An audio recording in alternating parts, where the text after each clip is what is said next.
البدع والأهواء، أهل البدع العقائدية وأهل البدع السياسية. نقول بيننا وبينكم السلف، بيننا وبينكم الكتب، كان فيقول البدع بيننا وبينكم. الحمد لله رب العالمين، والصلاة والسلام على المبعوث رحمة للعالمين وعلى آله وأصحابه ومن تبعهم بإحسان إلى يوم الدين. أما بعد، Ikhwanil kiram rahimani wa rahimakumullah. Pembahasan kemarin berhubungan dengan masalah kaidah ya Iqbal. Yang kita pelajari kemarin dalam istidlal.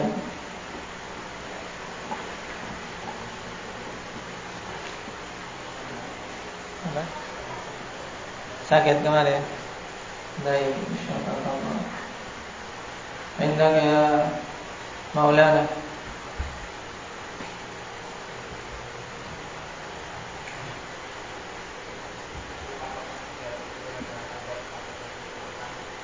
Nah, apakah di kubur itu ada nikmat dan azab? Jawabannya ada. Nah, tayyib. Hafal dalilnya? Ini. Hendak ya Rifki. Tuh.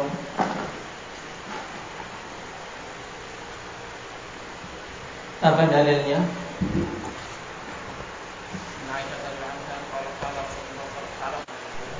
Nah, hadits Aisyah radhiyallahu anha, anna Rasulullah sallallahu alaihi wasallam qala adzabul qabri haqqun.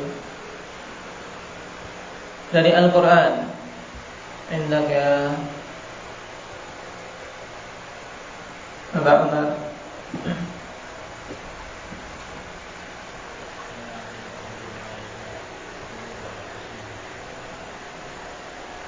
Maksud istidlal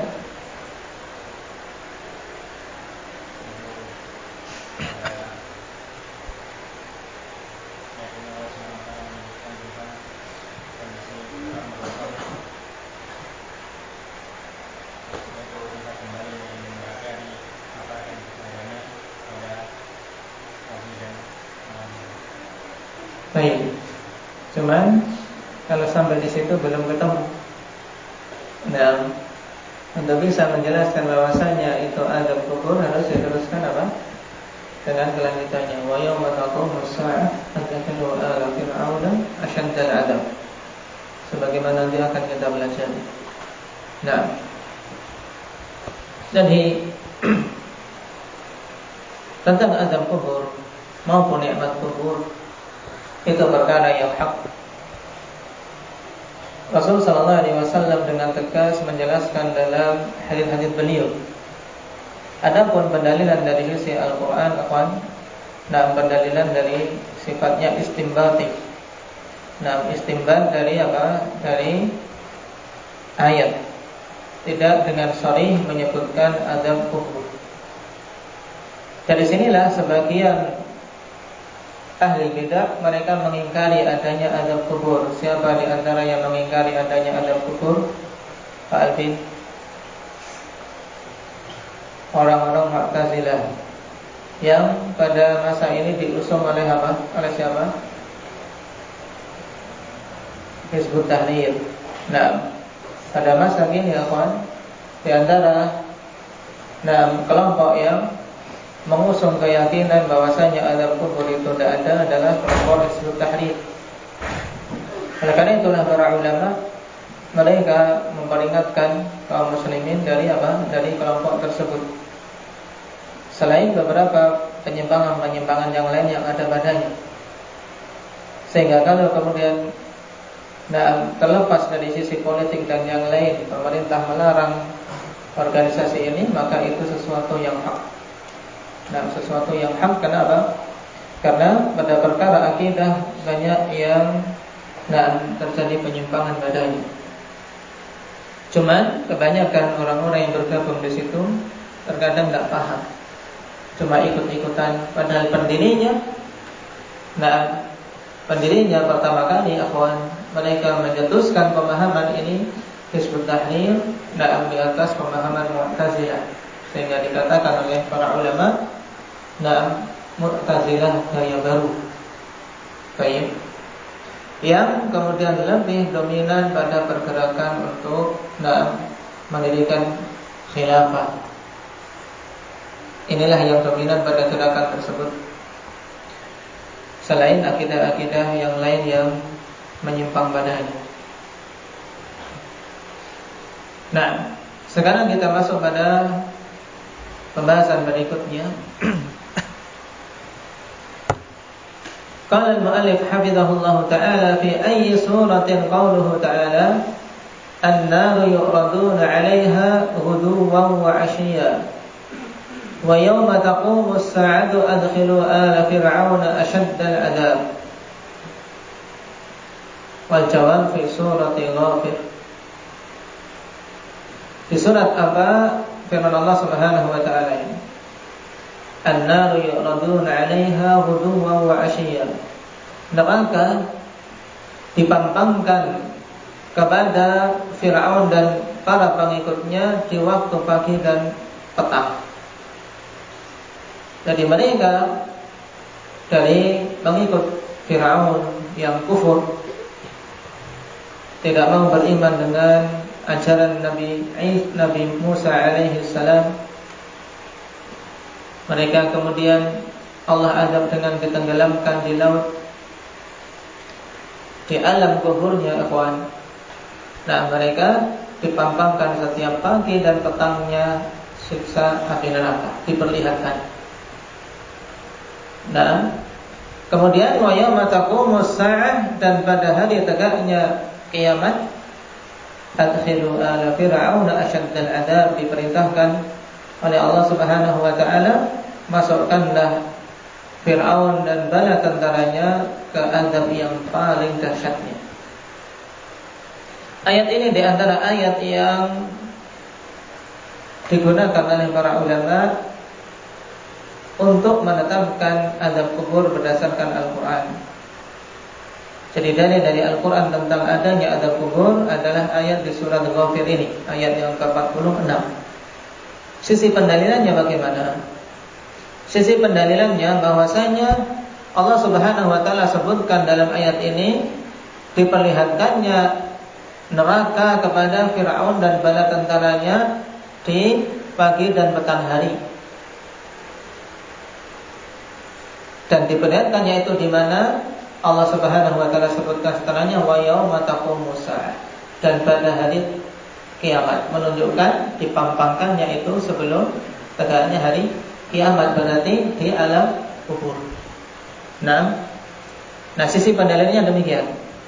Ketika Allah bedakan sebelum tegaknya hari kiamat dan setelah tegaknya hari kiamat, Fir'aun beserta bala tentaranya mendapatkan azab yang paling dahsyatnya, menunjukkan bahwasanya yang dimaksud dengan an-naru yu'raduna 'alaiha ghuduwan wa 'ashiyya ini terjadi di alam kubur mereka. Dan pada ayat ini juga terdapat dalil bahwasanya alam kubur ikhwanillah bukan yang dimaksud itu kuburan. Nah, bukan kuburannya. Kenapa? Karena Fir'aun beserta bala tentaranya mereka apa? Tidak dikubur di daratan. Mereka tenggelam di lautan. Allah Subhanahu wa taala tenggelamkan di Laut Merah. Nah, sebagaimana kisah yang masyhur yang Allah Subhanahu wa taala sebutkan dalam Al-Qur'an. Sehingga walaupun seseorang itu tidak dikubur, dia mati tenggelam di lautan, atau menjadi abu karena terbakar, atau kematian yang bagaimanapun, sehingga dia tidak dikubur sebagaimana dikuburnya kaum muslimin yang normal, maka tetap dia akan mengalami apa? Mengalami alam kubur, mendapatkan siksa ataupun nikmat. Kenapa? Karena itu adalah alam yang lain, bukan alam dunia ini, bukan pula kuburannya. Sehingga dari sini terjawab pertanyaan, apakah orang yang tidak dikubur itu juga ditanyai oleh malaikat, kemudian mendapatkan azab atau nikmat di kuburnya? Maka pertanyaannya ya. Nah, kenapa? Karena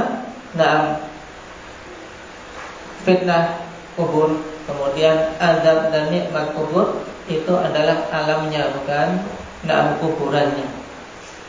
Baik, di mana berbeda kondisinya dengan kondisi alam dunia ini.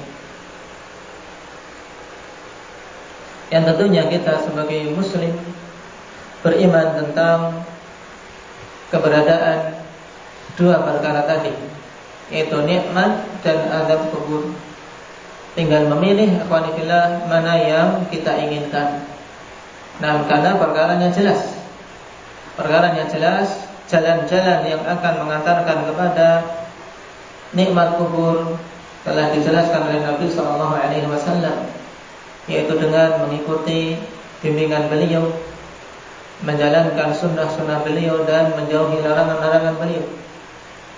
Demikian pula perkara-perkara yang akan menyebabkan seorang mendapatkan siksa di kuburnya. Ini juga jelas diterangkan oleh Nabi SAW. Di antara perkara yang banyak menjadikan manusia teradab di kuburnya, nah, yang disebutkan oleh Rasulullah SAW dalam hadis yang thabit berdasarkan penguat-penguatnya, yaitu sabda beliau, nah, tentang perkara kencing, istanzihu min hadzal baul fa inna aktsara adzabil qabri minhu. Bersihkanlah kalian dari apa? Dari air kencing ini. Karena sesungguhnya kebanyakan azab kubur itu berasal darinya.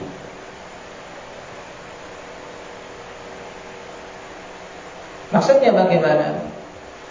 Dalam hadis ini Rasulullah SAW peringatkan umat untuk betul-betul membersihkan diri dari apa? Dari air kencing yang tidak dibersihkan, atau dari terkena percikan air kencing kemudian dia tidak membersihkannya, atau juga masuk ikhwanillah dari apa? Seorang kencing tapi tidak istinja, tidak bercebok.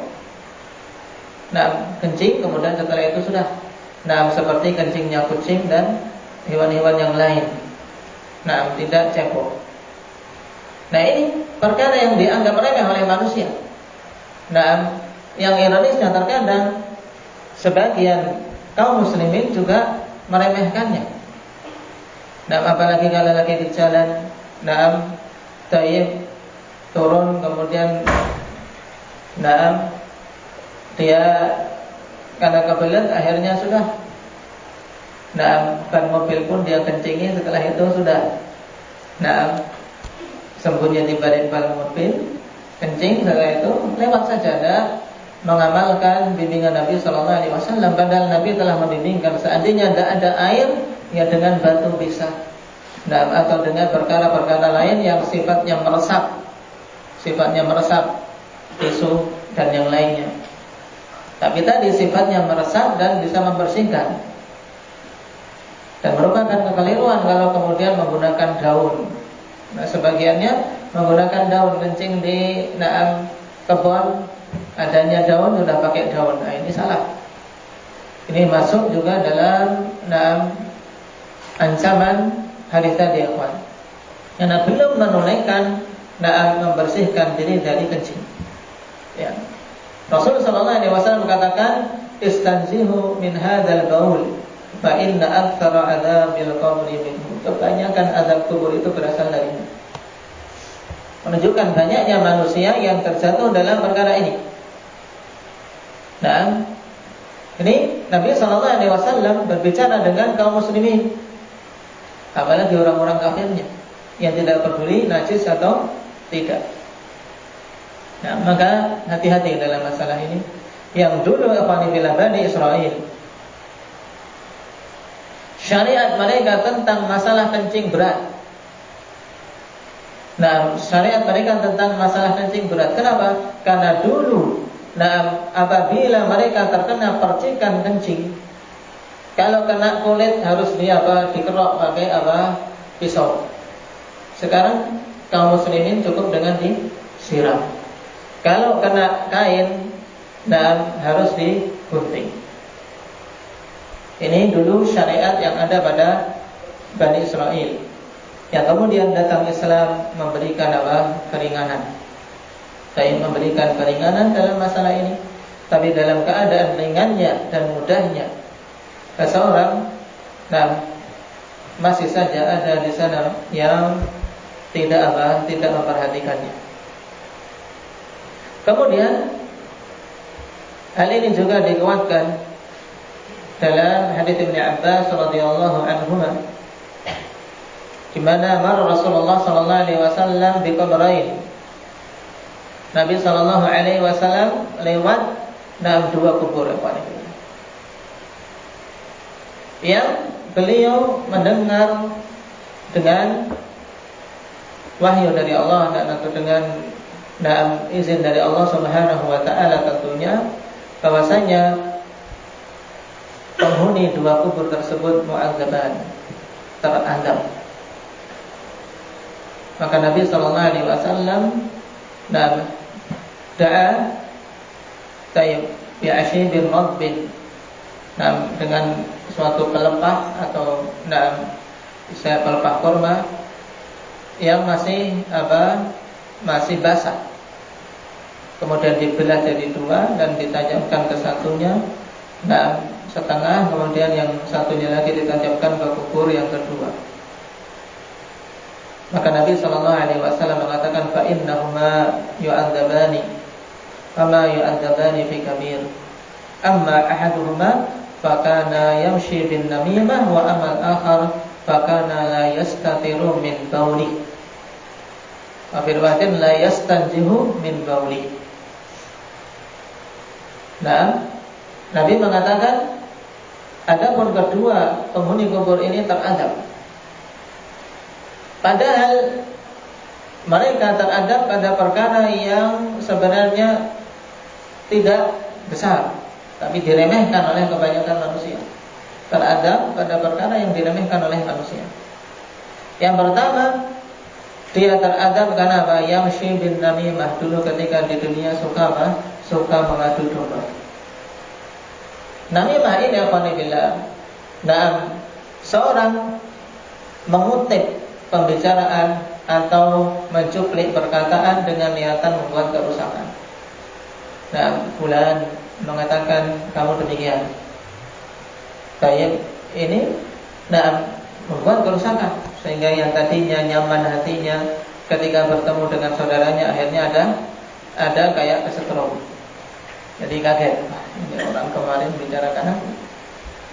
Ini orang kemarin ngata-ngatain aku. Padahal seandainya tidak tahu, tidak akan jadi masalah. Tapi gara-gara diberitakan oleh orang tersebut, akhirnya terjadi terjadi kesenggangan, kerenggangan dalam hubungannya. Baik. Kemudian yang kedua yang menjadi inti, yaitu wa amal akhar wa kana la yastatir min qauli. Yang kedua, dia tidak ada dua lafaz, yastatir dan yastanji. Bisa bermakna saling melengkapi, dalam artian maksudnya adalah dia tidak cebok, tidak istinja dari kencingnya. Tidak istinja dari kencingnya. Kencing dia tidak membersihkannya dengan benar. Baik, sudah tidak perhatian ke arah mana air kencing itu. Makanya kemudian yang Allah Subhanahu wa taala berikan dengan adanya tempat hammamat seperti ini dijaga. Dan jaga kebersihannya. Jangan asal tembak sana, tembak sini. Tapi tempatkan pada lubangnya. Ya, jangan ada yang suka diarahkan ke tembok atau yang ke dindingnya, akan ke kloset saja. Itu juga kemudahan dari Allah Subhanahu wa taala. Sehingga ketika ada orang masuk, seandainya pakaiannya terkena tembok, tidak was-was. Kenapa? Karena bersih. Karena bersih juga karena tidak ada kebiasaan mengarahkan air kencing ke tembok. Alasannya kan ini mubah saja, kencing berdiri mubah. Perkaranya seperti tapi demi kemaslahatan juga demi kebaikan dan juga juga ketenangan yang lain. Juga akan lebih mudah membersihkannya ketika semuanya ditetapkan kepada tempat yang satu. Kloset tempatnya memang untuk itu, ya sudah. Masukkan ke kloset. Atau ke lubang pembuangan. Intinya di situ. Sehingga aman. Aman dari Dari terkena percikan air kencing atau terkena air kencing. Karena Nabi memberikan wasiat, ikhwan. Ini bukan perkaranya sekedar adat kebiasaan manusia, tapi Nabi SAW sudah mewasiatkan istanzihu. Itu berarti betul-betul kita hati-hati, tidak sekedar sekedar buang air saja. Dan Nabi membimbingkan, sebagaimana dicontohkan oleh dikhabarkan oleh Aisyah radhiyallahu anha, bahwasanya kebanyakan cara atau kaifiyah buang air Nabi SAW adalah dengan jongkok. Sampai dikhabarkan oleh Aisyah hatta tafaj, yaitu sampai betul-betul beliau melebarkan, menjauhkan pahanya, jangan sampai terkena percikan air kencing.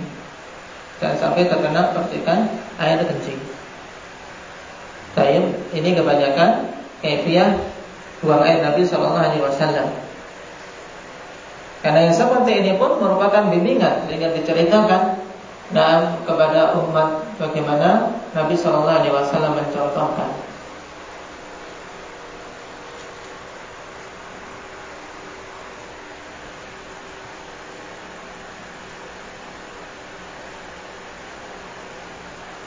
Baik. Kita kembali kepada ayat. Tadi kita singgung sedikit bahwasanya sebab azab kubur ikhwanillah di antaranya dua perkara tadi, suka membuat namimah dan bermudah-mudahan dalam masalah kencing, tidak istinja, tidak pernah memperhatikan cipratan air kencingnya, sehingga mengenai tubuh tapi tidak dia basuh.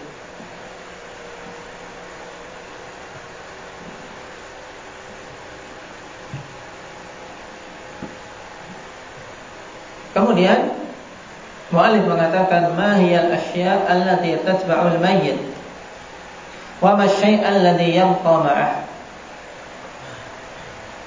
Perkara apa saja yang mengikuti mayit dan apa yang akan tetap bersama dengan dia.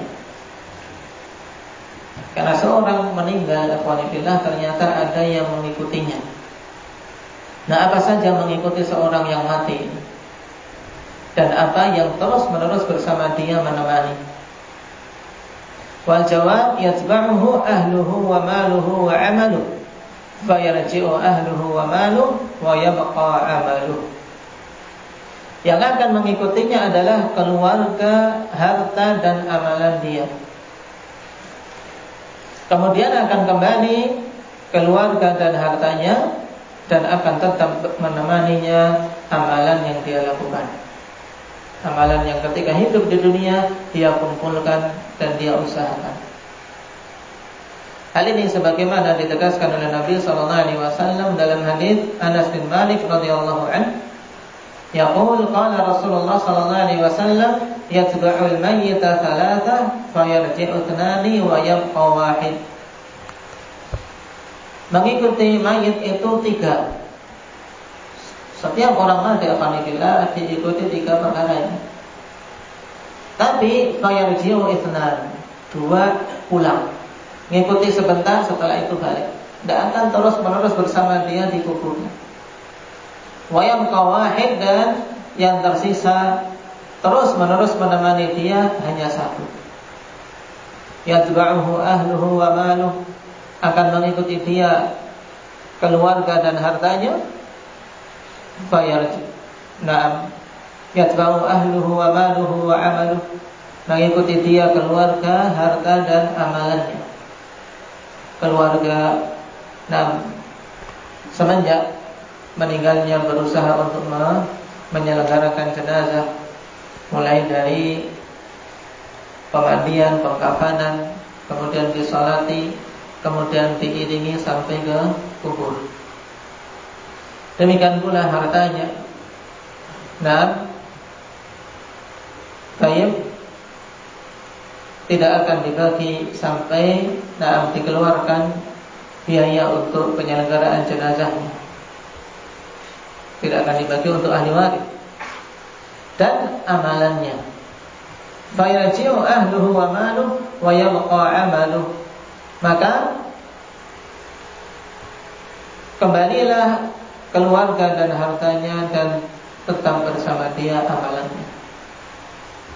Hadits rawahul Bukhari wa Muslim. Hadits ini dikeluarkan oleh Imam Bukhari dan Muslim. Dan hadits ini akhwanillah, kalau kita tadabburi dan kita berusaha untuk memahami secara mendalam maknanya, isyarat dari Nabi sallallahu alaihi wasallam, walaupun konteksnya dalam bentuk berita, tapi apa? Tapi sebenarnya berisi di dalamnya anjuran untuk kita mempersiapkan perkara yang akan terus-menerus kekal bersama kita, yaitu amalan. Keluarga yang kita cintai, kita sayangi, dan ketika hidup mereka hanya bisa mengantar sampai ke kuburan. Setelah ditimbun pulang. Setelah itu kita sendirian. Tidak ada keluarga yang menemani, tidak ada anak, tidak ada orang tua. Demikian pula hartanya. Hartanya tidak ikut dipendam. Seandainya dipendam pun tidak akan bermanfaat, tidak akan memberikan kemanfaatan. Maka yang tersisa hanya satu perkara yang akan menemani kita, yaitu amalan. Dan teman ini akhwani billah bisa dalam keadaan yang sangat bagus, menyenangkan, kemudian membuat nyaman, tapi terkadang menjadi teman yang sangat mengerikan, sesuai dengan amalan yang dilakukan oleh hamba. Dalam hadits Bara' bin Azib radhiyallahu anhu, Rasulullah sallallahu alaihi wasallam terangkan, untuk seorang yang beriman, yang memiliki amalan saleh yang telah dia kumpulkan, maka amalan tersebut datang dalam bentuk seorang yang tampan, bagus, harum, menemaninya. Baik, sampai-sampai heran orang yang dikubur tadi, yang mati tersebut, bertanya-tanya, man anta, siapa engkau? Wajahmu menunjukkan kebaikan. Maka jawabnya, ana amaluka shalih, aku adalah amalanmu yang saleh. Ana amaluka shalih. Jadi akan terus menemani, setia, tidak akan ditinggal pergi. Dan sebaliknya, kalau amalannya buruk, yang datang adalah teman yang sangat mengerikan. Baik, yang mengerikan, yang tidak ada seorang pun ingin bersama dengannya. Kita saja di dunia, kalau ditemani dengan sesuatu yang buruk, kayak ingin apa? Diusir, ya tidak. Dan kita berada di kamar misalnya, kemudian ditemani apa yang buruk? Anjing yang kudisan, anjing kudisan. Ini pengennya pergi, diusir, ya tidak? Ya, kenapa ya? Iya jelas. Apalagi itu dikubur, dan lebih ngeri daripada seekor anjing yang diceritakan tadi. Maka persiapkan. Makanya dulu sebagian salaf akhwanillah mewasiatkan untuk apa? Mengumpulkan harta kita yang hakiki. Harta kita yang hakiki adalah harta yang kita bawa mati, yaitu yang kita kumpulkan dengan apa? Mensedekahkannya. Itu yang hakiki, yang akan terus bersama kita. Adapun harta yang kita tinggal itu adalah untuk ahli waris. Setelah kita mati, harta itu untuk ahli waris, dibagi-bagi. Kalau ahli warisnya tidak diajarkan agama, mereka akan berebut dan bersengketa. Tapi kalau kita juga mempersiapkan untuk diri kita sendiri ketika kita mati, bekerja siang malam, ternyata malah tidak mengumpulkan untuk dirinya. Dia hanya untuk mengumpulkan untuk ahli warisnya saja. Ini tentunya sesuatu yang kalau kita menggunakan logika sehat, ya seorang yang merugi. Kenapa? Karena perkara yang untuk dirinya malah dia tidak simpan, dia tidak berusaha untuk mempersiapkannya. Semoga Allah Subhanahu wa taala berikan taufik kepada kita untuk bisa mengumpulkan bekal sebaik-baiknya. Sebagaimana firman Allah Subhanahu wa taala, "Wa tazawwadu fa inna khairaz zadi taqwa." Berbekallah karena sesungguhnya sebaik-baik bekal adalah ketakwaan.